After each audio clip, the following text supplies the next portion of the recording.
இன்றே டவுன்லோட் செய்து உங்கள் ஃபேவரட் ஷோக்களை என்ஜாய் பண்ணுங்க. மித்ரா ஆதியை ரொம்ப லவ் பண்றா பாட்டி. அதனாலதான் வேலை இல்லாத யாரோ ஒருத்தர் சொல்லிட்டு போனதை நினைச்சு இவ்வளவு அப்செட் ஆகி உட்கார்ந்துட்டு இருக்கா.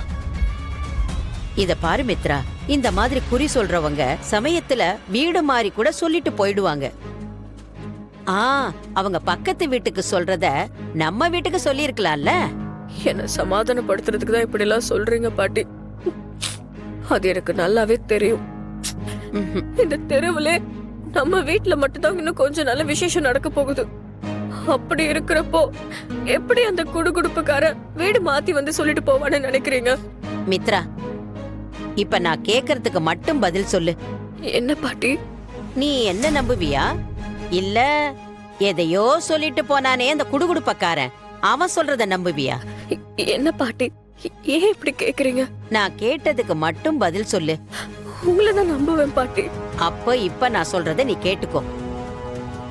இந்த குடுகுடுப்பக்காரன் இல்ல, இந்த உலகத்துல இருக்கிற யாரு வந்தாலும் உனக்கும் ஆதிக்கு நடக்க போற கல்யாணத்தை தடுத்து நிறுத்தவே முடியாது.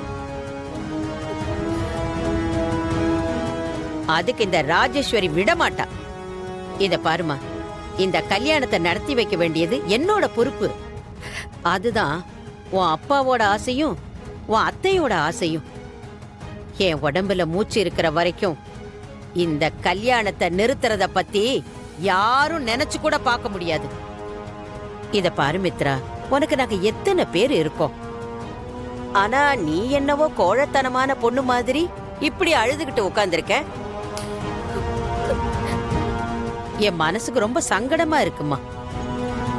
இங்க பாரு, எல்லாத்தையும் தூக்கி போட்டுட்டு எப்பவும் போல பட்டாம்பூச்சி மாதிரி பறந்துகிட்டே இருக்கணும்.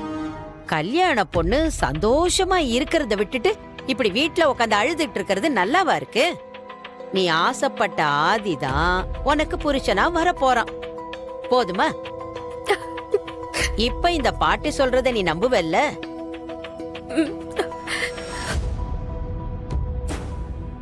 இத பாருமா, உனக்காக நாங்க இத்தனை பேர் இருக்கோம்.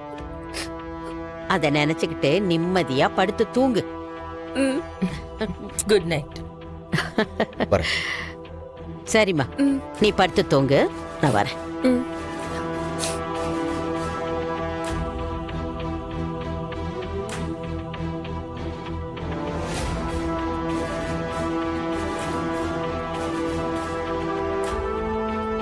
பாட்டி, ரொம்ப தேங்க்ஸ் பாட்டி.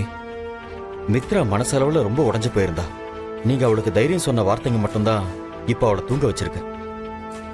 நான் மித்ரா இப்படி அழுது பார்த்ததே இல்ல பாட்டி. அவ ரொம்ப தைரியமான பொண்ணு. ஆனா இந்த விஷயத்துல மட்டும் அவ இப்படிதான் இருக்கா. சுதாகர், எதுக்கு இப்ப தேங்க்ஸ் அது இதுன்னு சொல்லிக்கிட்டு இருக்க?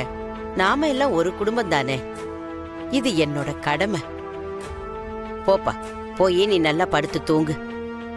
எதுனாலும் காலையில பேசிக்கலாம். சரி பாட்டி, வா.